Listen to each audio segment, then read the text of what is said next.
These buses can be different locations in the network. And I have my connecting transformers.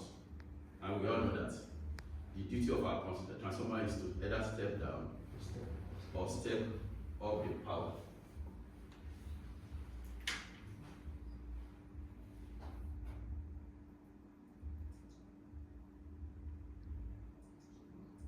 No, you're not running the software. It's in the it's in the video. Okay. You forgot you are. Yes, I was trying to. Okay.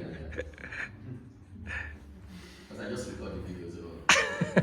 So what I want to do, thank you. So there's a point I want to raise there. Thank you. Exactly. Let me go back so that I want to use this to explain what some of the disadvantage of this. So now in the energy industry, because of the decentralization that I'm talking about, people are now coming up. We now have different participators in the energy industry. You understand? We call it the IPPs of this world, the independent power, suppliers and different companies. Now they are now interested in participating in the energy market. So now we have solar farms, we have wind farms that are operated by, private individuals. So whoever that want to connect to the existing grid in any country, be in Europe, be in United Kingdom, you have to make application to the utility company. So when they come with this application, we first have to look at it. When you look, okay, imagine somebody wants to connect 50 megawatt solar farm in Cranfield Village to the grid to supply energy as a private entity in UK, and he wants to be making his money from there. So automatically he have to apply to the utility company. When you apply, then we look at it. We have different categories of generators. We normally term them generators in the energy industry. And then we have different classes of generator. We have class A, class B, class C, and class D type of generator. So it now depends on where you fall. And how do we determine this? We determine these classes of generator based on their capacity. So any generator is about 50 megawatt. 50 megawatt is classified as type D of generator. And now when you are having a type D generator, there are some basic characteristics that your generating plant that you want to connect to this grid must have. There are some certain conditions you must meet before National Grid will allow you to connect to this. Why? Because the first thing is, after getting your application, we have to do the analysis. And how do we do the analysis? The first thing we do in the industry is like we are going to take your data. All your data, we will request for your data, and we will get that data. We are going to use this data to simulate a similar scenario in the existing grid in this country. When we simulate that scenario, we'll be able to know if the connection of your generator into this grid is going to trigger any problem on the existing network.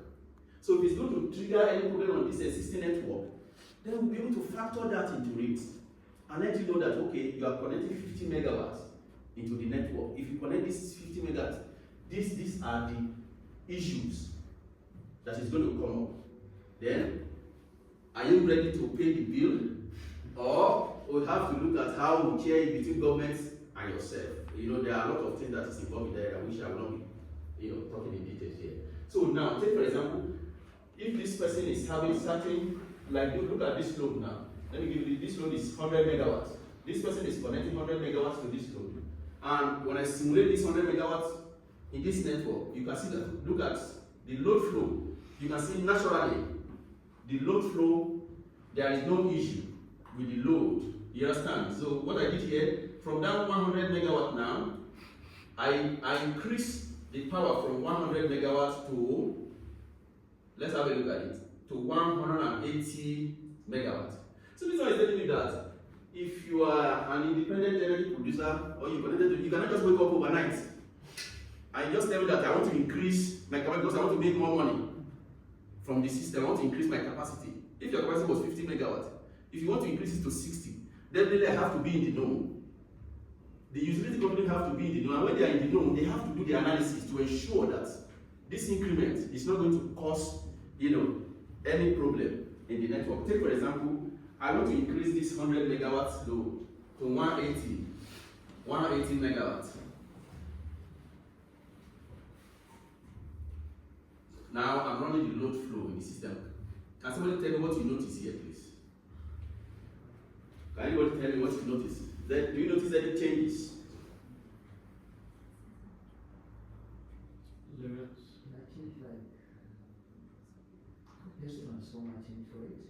This transformer changed to red, right?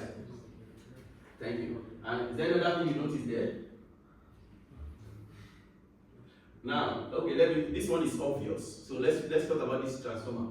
Can somebody tell me why this transformer changed from green to red? Reached its limit. Pardon? Reached its operating limit. Thank you very much. Because the current that is now flowing through that transformer is above its operating limit. And in real time, we said this transformer is overloaded. Is that not? So when this transformer is overloaded, this transformer is overloaded, and if you allow current to continuously flow through this transformer, after a certain period of time, what happens? The transformer will be off. You understand? So instantly, increasing the load, this one is telling you that when you have an existing load, in a network, what we normally do in the power industry is that we always do what is called generation load matching. Generation load matching. In power flow, in power system, you should try as much as possible at every point in time that there is a balance between what you are generating and what you are consuming. You cannot ensure 100% balance, but at the same time there is a limit.